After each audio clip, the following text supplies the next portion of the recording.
saya. Bismillahirrahmanirrahim. Assalamualaikum warahmatullahi wabarakatuh. Waalaikumsalam. Alhamdulillah, hamdan wa syukran lillah, salatan wa salaman ala rasulillah, Sayyidina Muhammad ibni Abdullah. Allahumma salli ala Sayyidina Muhammad wa ala ali Sayyidina Muhammad. Amma ba'du, pertama sekali mari kita awali dengan memuji Allah Subhanahu wa taala, bersyukur dengan mengucapkan kalimat alhamdulillah di atas limpahan rahmat, karunia dan barokah yang sampai saat dan ketika ini masih tercurah kepada kita semua. Kemudian mari kita rangkaikan dengan salawat dan salam kita sampaikan pada Nabi Tuhan Muhammad Rasulullah Sallallahu Alaihi Wasallam. Allahumma sholli wa sallim alaihi. Mudah-mudahan kita semua terhimpun nantinya dalam golongan umat yang mendapat syafaat di yaumil qiyamah kelak. Amin ya rabbal alamin.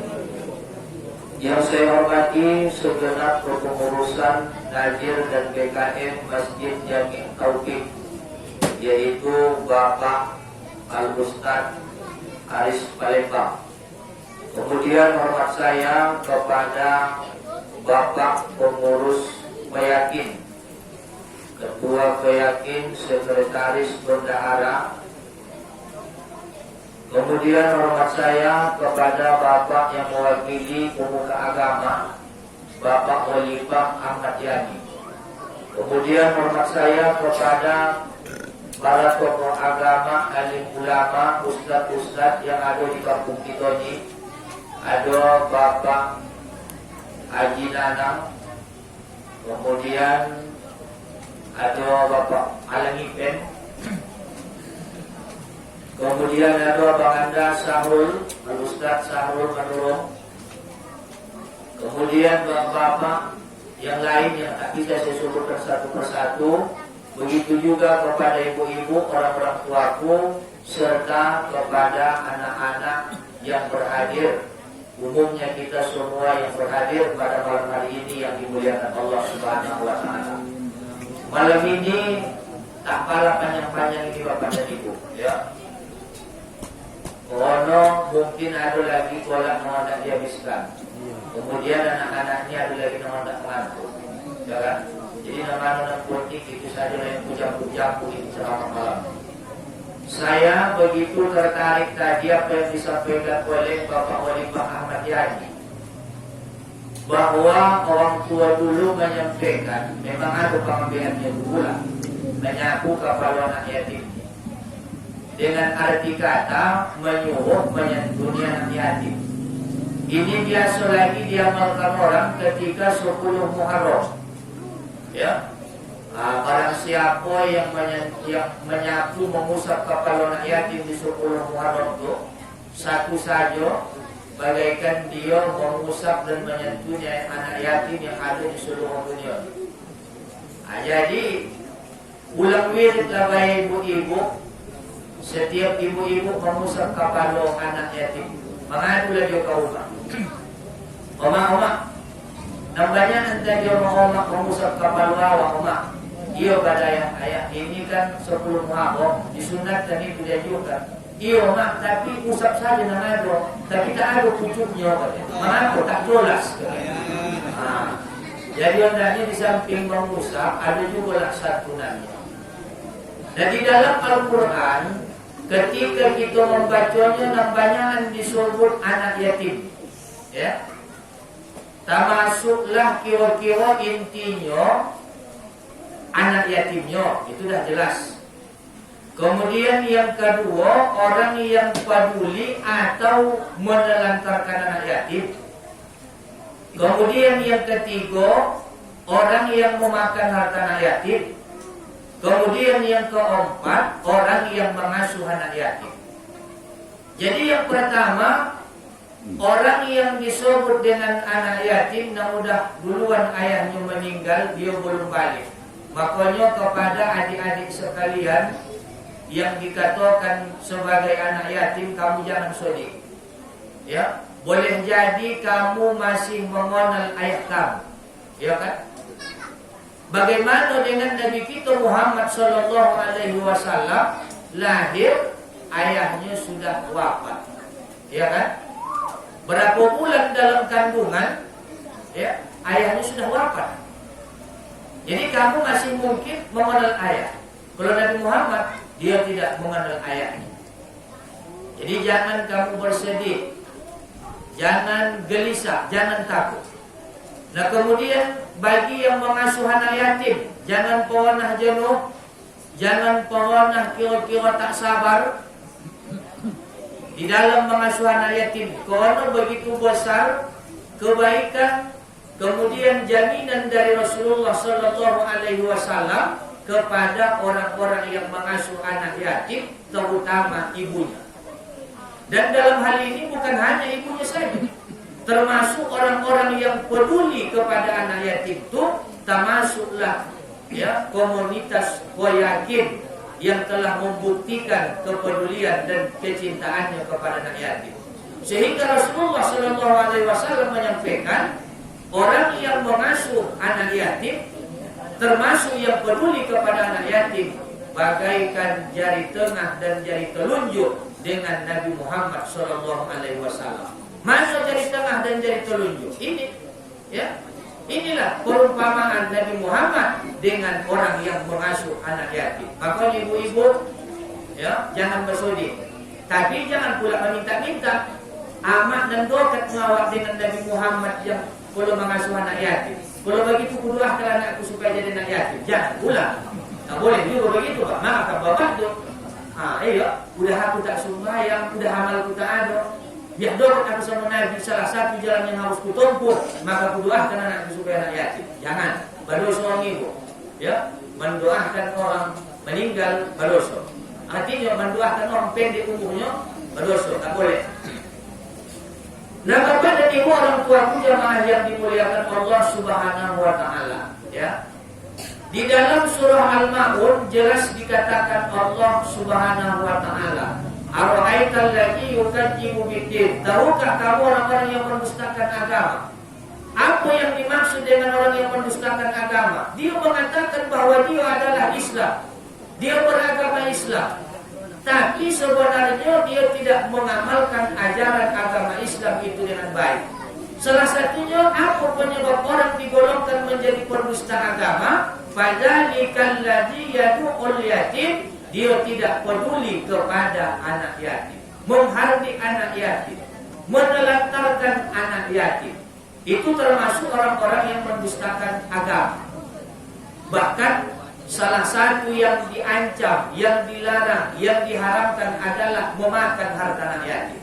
Ya, Bapak dan Ibu jamaah yang dimuliakan Allah, kalau bercerita tentang memakan harta anak yatim, banyak orang yang menganggap dia lepas dari memakan harta anak yatim. Mengapa dianggapnya lepas? Kalau aku Ustaz tak pernah aku makan harta anak yatim, dok. Mengapa kau bilang begitu? Kalau tak pernah aku singgah ke rumah anak yatim. Tak pernah ayam secangkir, nasi sesuap, ya, kue sepotong, tak pernah aku makan harta anak yatim. Mengapa? Tak pernah aku singgah ke rumah anak yatim. Mengapa kau tak kau singgah? Aku tak fitnah. Nanti pikir orang pula aku tak menengok omaknya. Nampaknya anbelah, iya kan? Tapi dia fitnah, ya. Nah sebenarnya bukan yang begitu saja yang dikatakan memakan harta anak yatim itu pada ibu, itu hanya kajian sempit, ya. Nah ketika kita memiliki duit yang banyak, ratusan juta melimpah ruah duit kita di dompet, di tabungan kita, di bank kita simpankan duit kita, puluhan juta sampai ratusan juta, yakinlah Bapak dan Ibu bahwa di dalam duit kita yang banyak itu tersimpan harta anak yatim. Nah apabila tidak dikeluarkan sebahagian, ya, berapa sebahagiannya? Menurut apalah, menurut logika awak lah, menurut perasaan awak. Jangan pula hanya mengandalkan nombor sidokah ini, nombor impak ini berdasarkan keikhlasan. Memang betul keikhlasan, tapi sesuaikan juga sama duit awak, ya. Dia Pak Ketua kan. Memang betul, jangan pula. Mengapa orang bersidokah asal bersidokah kamu sudah 2.000? Bahkan tahu yang mempunyai kawas, bersidokah ini bukan ditengok jumlahnya. Apa yang ditengok? Keikhlasannya ditengok. Sesuaikanlah pula. Kalau memang kemampuannya 2.000, tak apa. Ketika duitnya puluhan juta, ratusan juta, duit abu-abu juga yang keluar. Tahu itu duit abu-abu kan? 2.000. 2000, doanya panjang, minta ampun 18 meter. Datang orang meminta sumbangan untuk anak yatim pula, 2000 dan dikasih. Doakan umur nenek panjang ya sama untuk kau yo, buah-buah hajati kami, sehat-sehat kami. Kalau bisa kemokah kami nak coba dua, nanti kalau mati masuk surga kami. 2000 dan dikasih, doa panjang, ya kan? Bahkan kita boleh makasih duit 2000 Ustaz, boleh. Kalau saya pun itu dengan kemampuan saya boleh. Tapi ketika dia mampu lebih dari situ, janganlah. Sesuaikanlah dengan jumlah duit awak nangan. Jadi kalau duit awak banyak, jangan bersilokah lagi pakai 2000. Ayo. Jadi salah satu yang diancam, yang dilarang oleh Allah, yang diharapkan adalah memakan harta anak yatim. Jadi ketika kita menjadi orang yang hartawan, banyak duit kita, tidak kita pernah salurkan kepada anak yatim, maka seolah-olah kita sudah memakan harta anak yatim. Bukan nampak aku singgah ke rumah orang, duitku nak ku belikan, di rumahku aku makan. Mengapa Ustaz bilangkan kami memakan harta anak yatim? Iya, duit kau yang ratusan juta itu semuanya bukan duit kau itu. Di dalamnya ada tersimpan harta anak yatim, di dalamnya ada tersimpan harta orang miskin. Ya, wala yahuddu ala ta'amil miskin, dan tak peduli kepada orang miskin. Berarti dalam duit kita tu ibu ada harta orang miskin. Makanya bersyukur bosak kita dengan adanya komunitas yatim ni. Bersyukur betul lawak.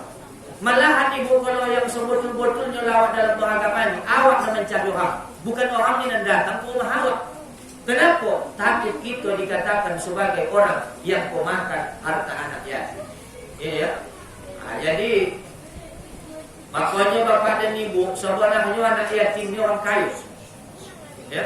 Ini kan bulan puasa ini kita akan mengeluarkan zakat fitrah. Anak yatim ini tidak berhak menerima zakat fitrah. Ya. Begitu Ustaz kan? Tak berhak menerima anak yatim. Kecuali lah memang kebetulan pengasuh anak yatim itu dia berhak. Ya. Di antara yang 8 itu tak masuk orang yang mengasuh anak yatim itu. Oh bayar ke situ lah kita mau mengaku. Dia bayar namanya anak-anak yatim dan dia suhnya. Itu atas dasar itu kita mengeluarkan zakat kepada mereka, bukan atas dasar kepada anak yatim. Ya. Jadi walaupun kita sorot-sorot selama ini, kesana lagi kita hantarkan wajah anak yatim. Pada dasarnya bukan kepada anak yatimnya kita mengeluarkan zakat, tapi kepada pengasuhnya. Kalau kebetulan yang mengasuhnya itu tergolong fakir atau miskin. Kenapa tidak berhak anak yatim menerima zakat fitrah? Kalau pada hakikatnya anak yatim ini adalah orang kaya. Ya, ayah orang ini banyak sebenarnya. Mohon maaf kepada ibu. Apa maksud ayah orang ini banyak? Yang memperhatikan orang ini banyak. Ya, banyak. Ini kata Pak Ahmad Yani tadi saya tertarik. Bahkan saya Pak Ustaz Khalifah Ahmad Yani itu sering saya cakapkan. Ya, tidak begitu baiklah orang-orang yang memakmurkan masjidnya saja dengan mewah-mewah, tapi tanpa memperhatikan anak yatim yang ada di sekitarnya. Tapi alhamdulillah masjid di Pak Khalifah sudah membuktikan, Pak. Kalau diturunkan ini, kita akan tolong paham tidak membangun, mengkasih anak yatim. Dia mengaku, ada alasan orang tu. Masjid kami saja belum selesai. Tapi tidak. Ya, boleh jadi banyak masjid orang yang mewah, yang menjulang tinggi, tapi mereka belum perhatian kepada anak yatim. Masjid ini, ya, walaupun tadi bukan disponsori oleh masjid, tapi sah dengan yakin tadi. Tapi orang-orang ini yang menyumbang, yang bekerja mungkin jamaah Jami Taufik ini juga, mereka di samping memperhatikan untuk pembangunan masjid, juga memperhatikan dan memperdulikan anak-anak yatim yang ada di daerah kita ini. Jadi kepada anak-anak kami yang diundang oleh komunitas yatim malam hari ini, sesuai dengan apa yang disampaikan Pak Khalifah tadi, doakan ya. Doakan orang bapak-bapak ni, ibu-ibu jamaah yang ada di sini panjang-panjang umur, buah-buah rezeki. Jadi kata Pak Khalifah tadi, kalau bisa jangan lagi tiap tahun. Tak bisa pun tiap bulan, panomat 3 bulan sekali. Tak bisa 3 bulan sekali, panomat 2 kali setahun, 6 bulan sekali kamu akan disantuni. Ya. Jadi bapak dan ibu, komunitas yatim ini, kemudian bapak-bapak, ibu-ibu yang ikut menyumbang di dalamnya, ini tergolong adalah orang-orang yang peduli kepada anak yatim. Jadi mudah-mudahan apa yang Bapak buat pada malam hari ini menjadi saksi ya di hadapan Allah Subhanahu wa taala di tempat yang mulia ini bahwa kita adalah orang-orang yang peduli kepada anak yatim.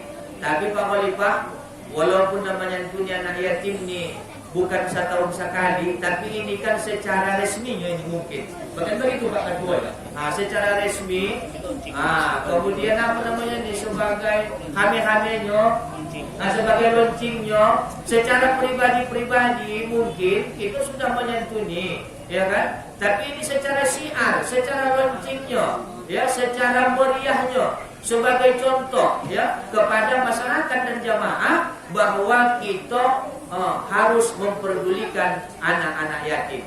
Jadi mudah-mudahan apa yang dibuat oleh pengurus yatim, kemudian Bapak dan Ibu yang ikut serta menyumbangkan sebahagian rezeki uangnya kepada komunitas ini yang nantinya akan disalurkan kepada anak yatim, itu semuanya menjadi infak fisabilillah, menjadi harta yang berharga bagi kita di kehidupan akhirat. Sehingga dengan demikian rezeki kita semakin bertambah dan di akhirat celengan infak kita sudah ada menunggu di alam sana. Baiklah Bapak dan Ibu, orang tua kita yang dimuliakan Allah, saya pikir inilah yang dapat disampaikan. Ibu-ibu mungkin sudah capek dan anak-anak ini pun sudah tak sabar. Apalah acara yang selanjutnya, kan ini tanda tanya juga. Jadi oleh sebab itu, walaupun dalam keadaan bersibuk, inilah yang dapat disampaikan. Mudah-mudahan ada manfaatnya. Terima kasih atas segala perhatian. Mohon maaf atas segala kekurangan. Billahi taufiq wal hidayah. Wassalamualaikum warahmatullahi wabarakatuh. A'udzu billahi minasyaitonir rajim. Bismillahirrahmanirrahim. Alhamdulillahirabbil alamin. Wassalatu wassalamu ala asyrafil anbiya'i wal mursalin sayyidina Muhammadin wa ala alihi wa ashabihi ajma'in. Allahumma ighfir lana dzunubana wa liwalidayna warhamhuma kama rabbayana shaghira wa li jami'il muslimina wal muslimat wal mu'minina wal mu'minat al ahya'i minhum wal amwat bi rahmatika ya arhamar rahimin. Allahumma anzil rahmata wal nikmah was sihhata was salamah wal maghfirata wal barakata alaina hadhihi al jamaah. Rabbana atina fid dunya hasanah wa fil akhirati hasanah wa qina adzabannar. Wa sallallahu ala sayyidina Muhammad walhamdulillahi rabbil alamin. Taqabbalallahu minkum minna wa minkum taqabbal ya karim.